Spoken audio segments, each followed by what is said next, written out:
ازيكم حبايبي؟ عاملين ايه؟ يا رب تكونوا بخير. النهارده هنعمل مع بعض وصفة جميلة قوي وسهلة جدا ومفيدة جدا لأولادنا، وهي الفاصوليا باللحمة. حابة تعمليها باللحمة عادي، حابة تعمليها من غير لحمة هتبقى بنفس الوصفة بالظبط، بس من غير خطوة اللحمة.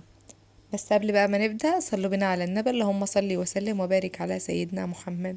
هنبدأ بقى كده نقول مع بعض كده المقادير. أول حاجة معانا كيلو فاصوليا متقطعة واخداها غلوة وغسلناها وصفناها وبفرزها كده اكياس في الفريزر أكلات، وبطلعها كده من الفريزر أكلة أكلة. فدي كانت متفرزة في الفريزر كده، طلعتها كده غسلتها كويس وصفيتها من المية وجهزتها ايه ان هي تكون للطبيخ على طول. لو هي طازة برضو مفيش مشكلة، بس انا يعني بعرفكم ان هي ممكن تتفرز بتبقى جميلة وزي الطازة بالظبط. بعد كده بقى معانا اللحمة دي. اللحمة دي طبعا اختياري، دي متسوية نص نص كده، حوالي 70% من السوا، بس هتكمل سوا بقى مع الفاصوليا. ومعانا بقى كده بصلة متوسطة هنقطعها كده مكعبات صغيرة بالشكل ده. طبعا لو انتي مقللة كمية الفاصوليا او مزودة هتضاعفي او تقسمي المقادير. معانا برضو مية مغلية. المية المغلية دي اختياري، ممكن تحط مية عادية، بس عشان طبعا تاخد سوا اسرع تفضل ان هي تكون مية مغلية. ومعانا كيلو طماطم برضو معصور كده ومتصفي وحطاه كده في طبق عشان برضو يبقى جاهز للطبخ على طول. ومعانا 2 فص ثوم مهروسين، او ممكن نقطعهم صغير خالص مفيش مشكلة، ده او ده عادي. هنجيب بقى كده حلة ونحط فيها حوالي معلقتين او 3 زيت كده، يعني شوية زيت مش كتير. واول ما الزيت يسخن هننزل بيه بالبصلة المتوسطة اللي احنا قطعناها مكعبات.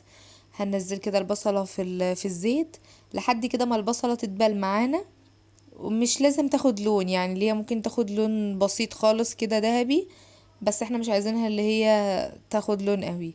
هندبلها بس كده زي ما انتوا شايفين كده. ساعة ما هتتدبل معانا بالشكل ده يبقى كده خلاص، هننزل عليها بقى بفصين الثوم عشان برضو ايه ياخدوا لون ذهبي كده بسيط. اول ما هتنزلي فصين الثوم هتبداي كده تشمي ريحة الثوم طلعت، فيبقى كده خلاص هنبدأ بقى ننزل اللحمة. وهنديها صدمة كده. ولو انتي مش هتعملي لحمة مش هتنزلي طبعا اللحمة وهتنزلي الفاصوليا على طول. بعد ما خدنا اللحمة خدت صدمة كده هنبدأ بقى ننزل الفاصوليا وتكون متصفية كويس كده ومغسولة. هنبدأ بقى ننزل الفاصوليا كلها معانا بالشكل ده، وهنقلب كده كله مع بعضه تقليبة. وبعد كده بقى هنبدأ ننزل بالبهارات بتاعتنا، ودي بهارات لكيلو الفاصوليا. تزودي او تقللي طبعا ده حسب رغبتك. معلقة كبيرة ملح وربع معلقة فلفل وربع معلقة شطة، الشطة برضو اختياري. هنقلبهم كده تقليبة اول مع الفاصوليا واللحمة قبل ما ننزل بالمية او قبل ما ننزل بالطماطم. هنقلبهم كده تقليبة حلوة علشان كلهم كده ياخدوا من البهارات مع بعض. ما تنسوش تقولوا رأيكم في الكومنتات، ما تنسوش تعملوا لايك وشير للفيديو واشتراك في القناة عشان يوصلكم كل جديد. ولو عايزين اي وصفة قولوا لنا اسمها في الكومنتات وان شاء الله نعملها لكم قريب. بعد ما قلبنا البهارات كده مع الفاصوليا واللحمة كويس هنبدأ بقى نضيف المية المغلية اللي قلنا عليها. طبعا عادي لو انت ضفت مية عادية، مية فترة من الحنفية عادي، بس طبعا هتاخد وقت عما تستوى. لكن لما نضيف مية مغلية بيخليها تستوى بسرعة وما بتاخدش اي وقت خالص. هي من الاكلات السريعة والسهلة جدا. اول ما نلاقيها استوت كده زي ما هوريكم كده في الفيديو ده يبقى خالص اهي، وبتغلي كده معانا، يبقى كده خلاص.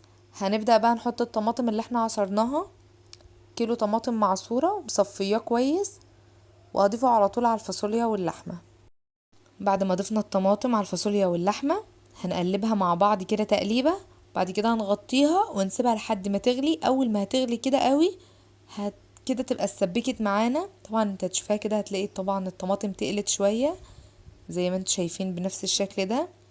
كده تبقى جاهزة معانا للتقديم. هي كده خلاص اللحمة كملت سوي، والفاصوليا طبعا استوت قبل ما نضيف الطماطم. كده خلاص الطماطم اتسبكت، ما شاء الله شكلها جميل جدا وتفتح النفس كده للأطفال،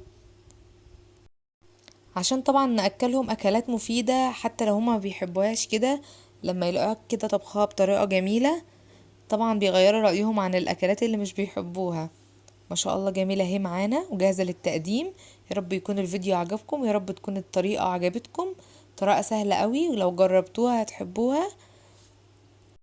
ممكن تعملي فاصوليا باللحمة في حلة، وممكن تعملي نفس الطريقة دي كده بالظبط وتحطيها في طاجن وتدخليها الفرن حوالي 5 دقايق كده، تاخد بس غلوة كده في الفرن، وتاخد وش كده متحمر. هتبقى فاصوليا، طاجن فاصوليا باللحمة، برضو بتبقى جميلة جدا. بس احنا يعني عندنا بتفضل الفاصوليا باللحمة في الحلة مش الطاجن، بس كانت طعمها جميل قوي، جربوها هتعجبكم. منسوش تعملوا لايك للفيديو واشتراك في القناة وفعلوا الجرس عشان يوصلكم كل جديد، وبألف هنا على قلوبكم.